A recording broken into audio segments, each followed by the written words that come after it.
season, your hometown station, WDBJ 7, brings you the best in high school football. The plays, the fans, the bands. We have it covered, bigger and better than anyone else.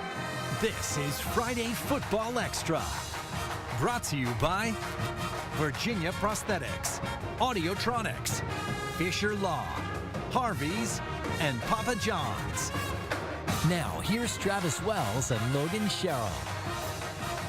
Welcome, everybody, to Friday Football Extra as we kick off the 2017 postseason. We're talking playoffs as the road to a state championship kicked off tonight, and it was win or go home, Trav. A little chilly out there. Friday Football Extra tonight. Yeah, up next, we'll head out to Blacksburg, where Eamon O'Mara has got our spotlight game of the week. A matchup of 1 seed versus 8 looked more like 1 versus 108. Full highlights and post-game reaction from Blacksburg coming up next.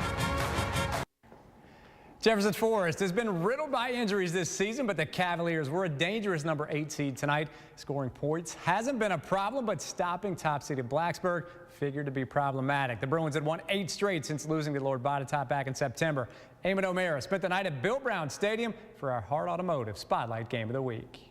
The playoff game in Blacksburg began with a heartwarming moment as Charles Rivers was surprised after the coin toss by his sister, who had just returned home. Then it was game time for these two high-powered offenses. In the first, Jefferson Forest trying to show injuries won't slow their defense. Bruins Grant Johnson is looking deep, but looks too long, and Antoine Cupid spins him down for the sack. So Johnson goes short the next play to Tyquest Terry, who decides to take it long by himself, running this ball 88 yards. Yes, 88 yards to the house for the game's first score. They were back pretty far, so after I got the ball, we had a lot of time to think about it. So my lineman just came out there and blocked, and I just made a move off them. Then the Cavaliers would try to get something going, but the cold weather and slick field makes things tough. Runners like QB Caleb Smith here would slip. Players had a hard time hanging on to the ball, and here Will Strain couldn't get the punt off. Definitely the field on a big part. First drive, I could have been gone, but I slipped. And cold hands, it's hard to get the snap, but we just got to overcome that.